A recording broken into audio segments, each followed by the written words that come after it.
Will Donald Trump's new sanctions against Iran work? The US president says he'll impose crushing measures on Tehran, while the Iranian leadership has warned countries not to join what it calls America's economic warfare. What does this mean for the conflict? This is Inside Story.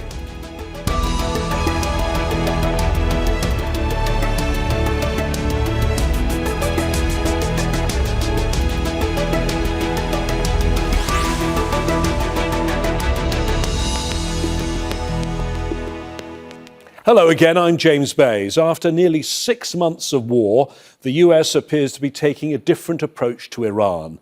President Donald Trump said Washington will carry out what he described as a crushing economic operation.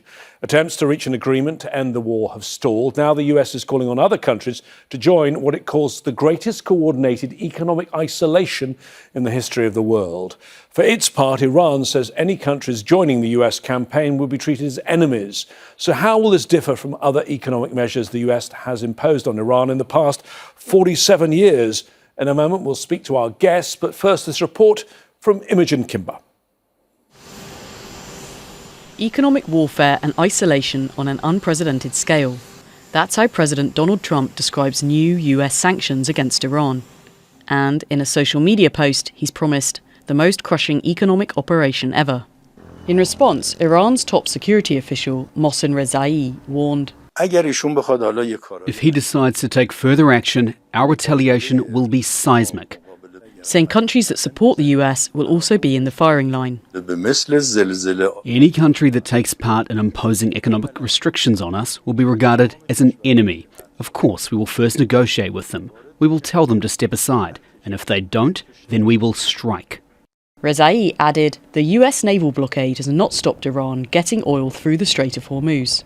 And Foreign Minister Abbas Araghchi pointed out sanctions are not new. In 2012, then Vice President Joe Biden threatened Iran with the most crippling sanctions in history. Some were suspended as part of the 2015 nuclear agreement, but were reinstated 3 years later, part of President Trump's maximum pressure campaign to force Iran to negotiate on its nuclear program. Araghchi says this also failed, as no substantive negotiations took place. However, Washington's sanctions and its naval blockade are pushing up prices.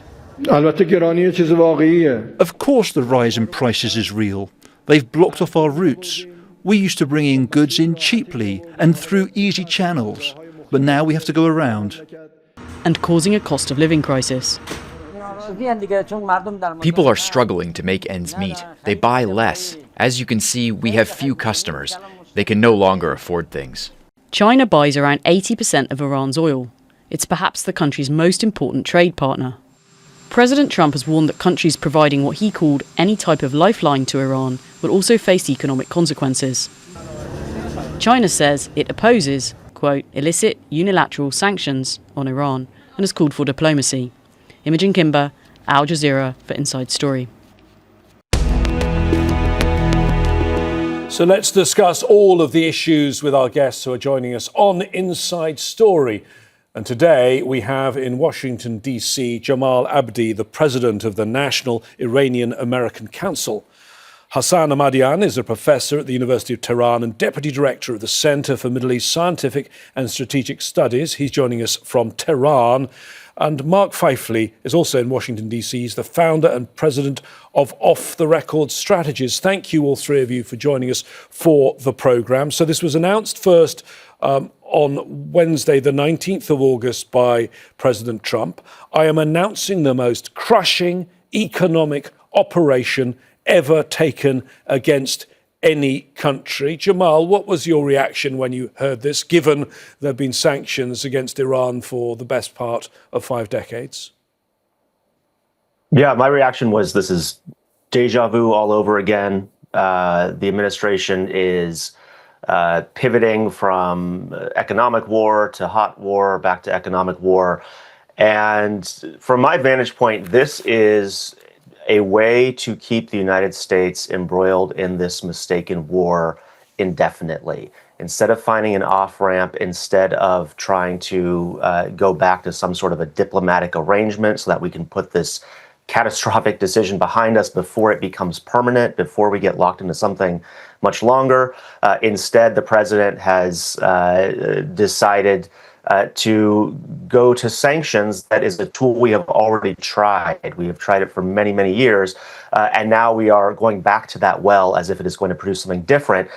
Really, though, this is to block any diplomatic off-ramp. And unless there is an end state in mind, unless there is some goal that is going to be achieved that the administration can actually articulate beyond euphemisms about finishing the job or collapsing the economy, then this is just the continuation of a very bad decision. And I fear that sanctions are always this tool that policymakers view as low cost and easy, and they can put pressure. But we're not playing with house money. There are, U.S. deployments that are putting sailors and service members under pressure. This is a massive budget expenditure. The administration is asking for $1.5 trillion to fund the Pentagon next year, and it is having a massive global economic cost. So until we actually decide that this war was a mistake and something we should actually leave and try to find a political solution, we're going to be trapped in this cycle that I think is going to be bad for everybody and produce nothing but the same results we have been seeing for the past several months, for the past several decades. Mark Pfeifle, what do you make of those arguments? You were an official in the George W. Bush administration. He was president 2 decades ago. And guess what? You had sanctions against Iran in place then. What's different this time? Or is it simply that President Trump can't think of anything else? I think it's deja vu. Hormuz and the blockades have been such a destructive and significant weapon for Iran to weaponize and use that the military options that Mr. Trump has repeatedly been provocative and increased the escalation ladder have proved unsuccessful to get them to change their behavior. So now we're moving to squeezing Iran's oil and its money and its relationship with China. That's the basic thing that they're trying to do. While doing that, Iran is squeezing the world's economy through Hormuz and through its deadly proxies. The sanctions hurt. They can accomplish things. It's one tool in the toolbox to change the behavior, but it's causing pain in Iran, but it's not causing victory for the Americans. If Tehran keeps its uranium, if it continues to fund its proxies, and it keeps a grip on Hormuz, these sanctions fail. But Trump is starting to do some things that are biting. Chinese refineries have cut the amount of oil and refinery assets by about 1/3.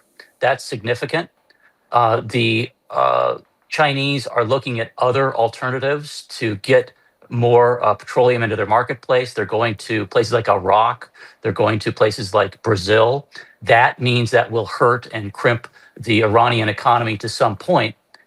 But Iran at the same time is doing things well in the Strait of Hormuz. They've turned the ability to get through in that northern route into a permission slip.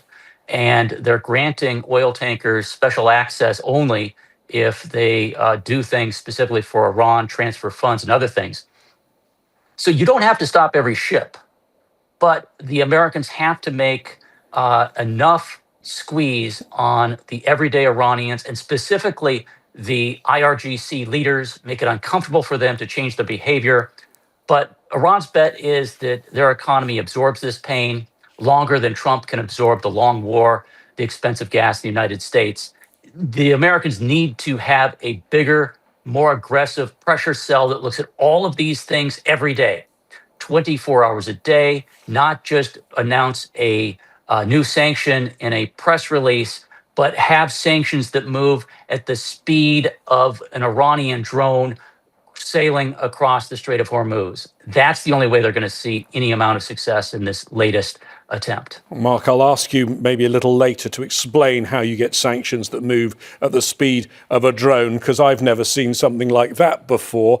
Hassan, how is this being seen in Tehran? Because certainly it is fair, and I'm sure you would agree, that the economy in Iran is hurting. You just have to look at the year-on-year inflation figure running at 88%, and remarkably food inflation at more than 128%. But I suppose the point is it's ordinary people who are suffering. You're right. It's basically collective punishment. But I see this basically in two lights. The first is the United States, after exhausting the military and security option and not getting with its goals anywhere to where it wanted, what it wanted to achieve, is getting back to square one, that is economic warfare on the country.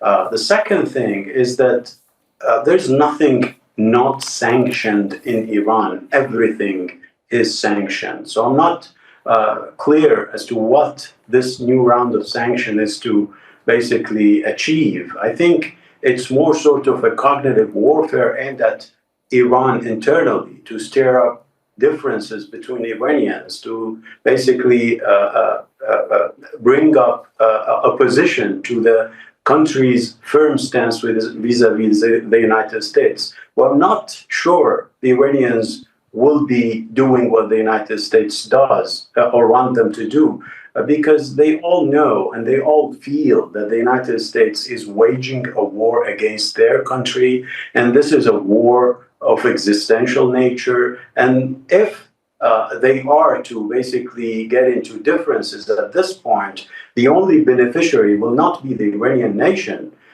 just as the Afghanis, the Iraqis, the Libyans, the Yemenis were not the beneficiaries. The Iranians will not be the beneficiaries. They know that.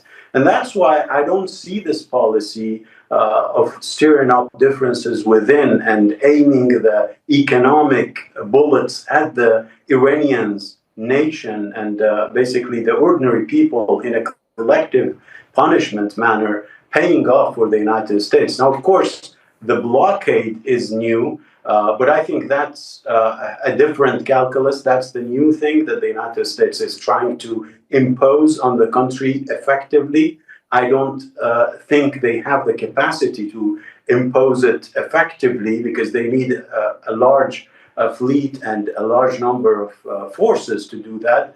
But if they are successful in blockading Iran, I don't see Iran sitting on its hands.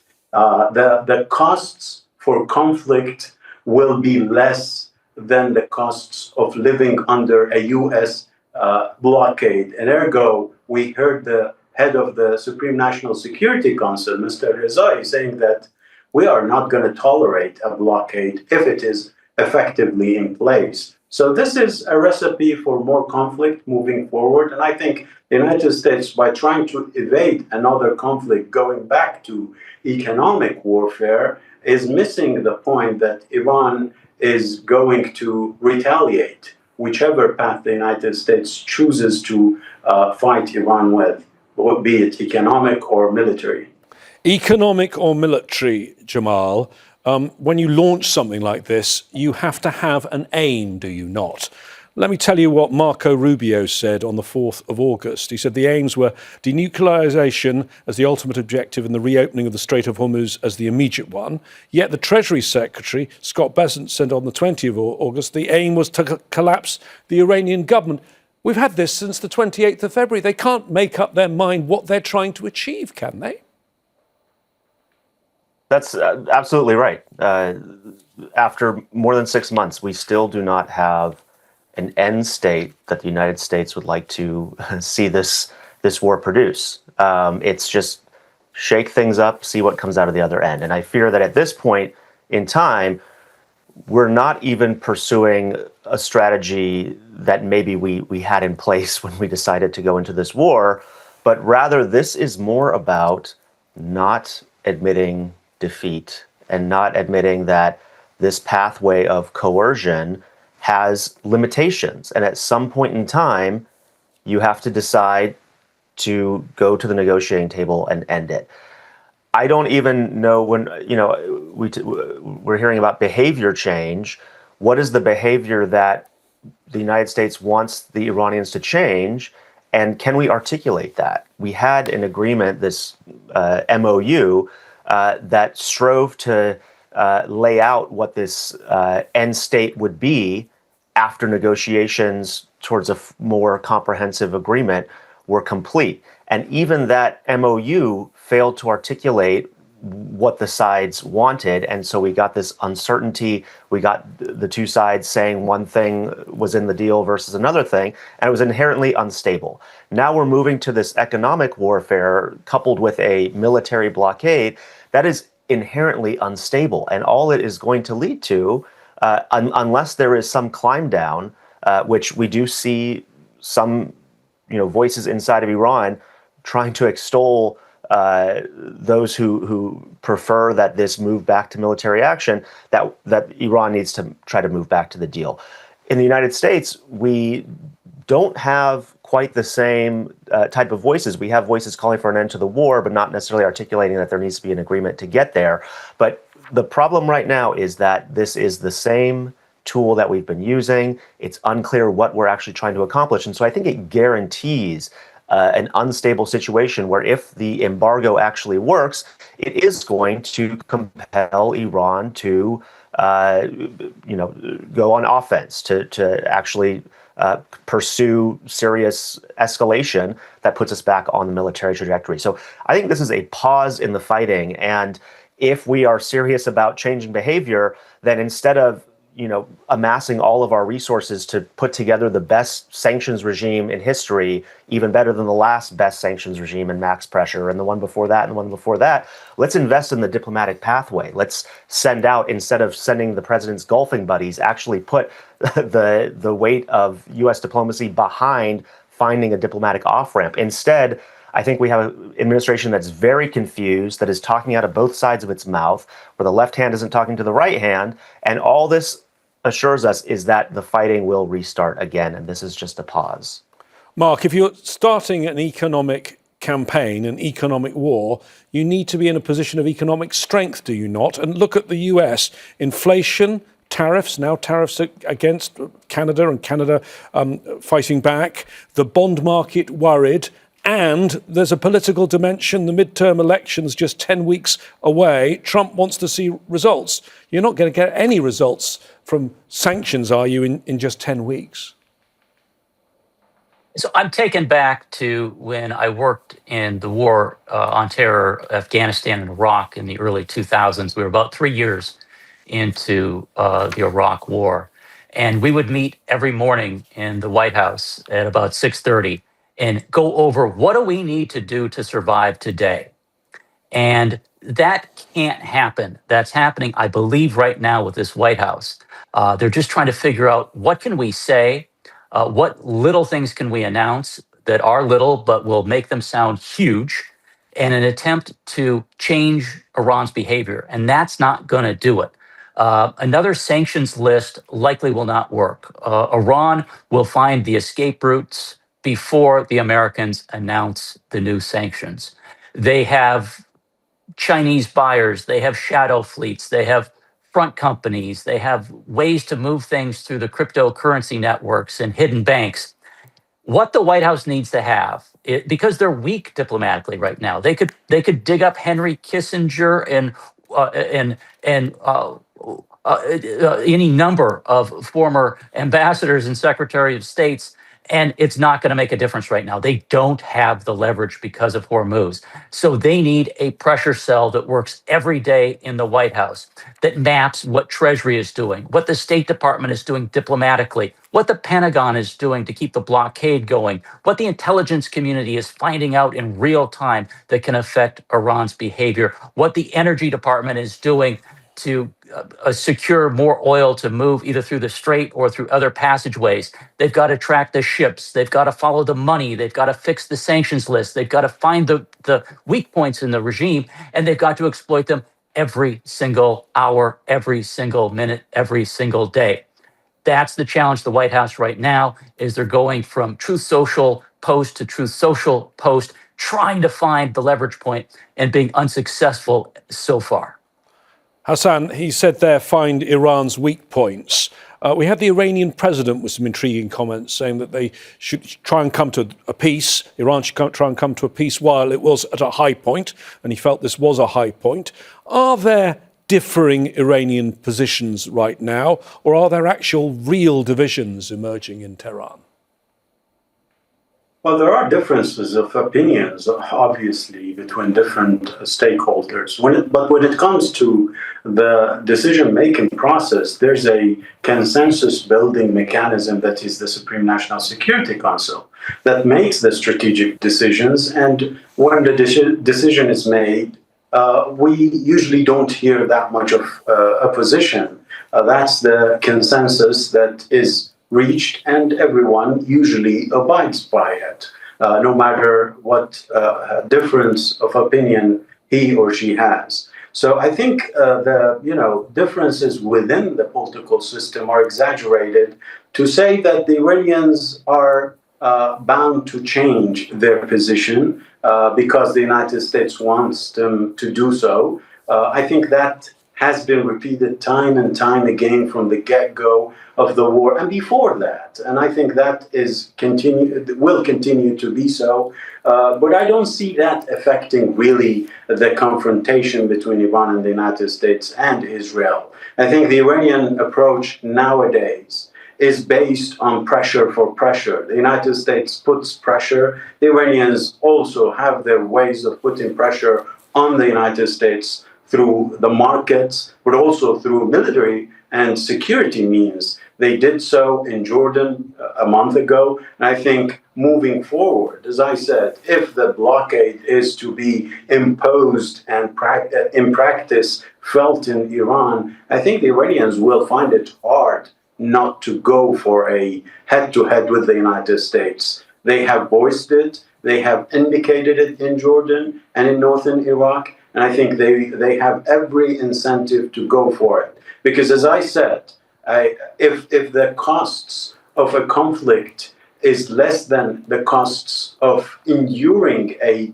U.S. blockade, certainly things will change and move Iran to the direction of going for a conflict with the United States. Now, Iranians don't want that.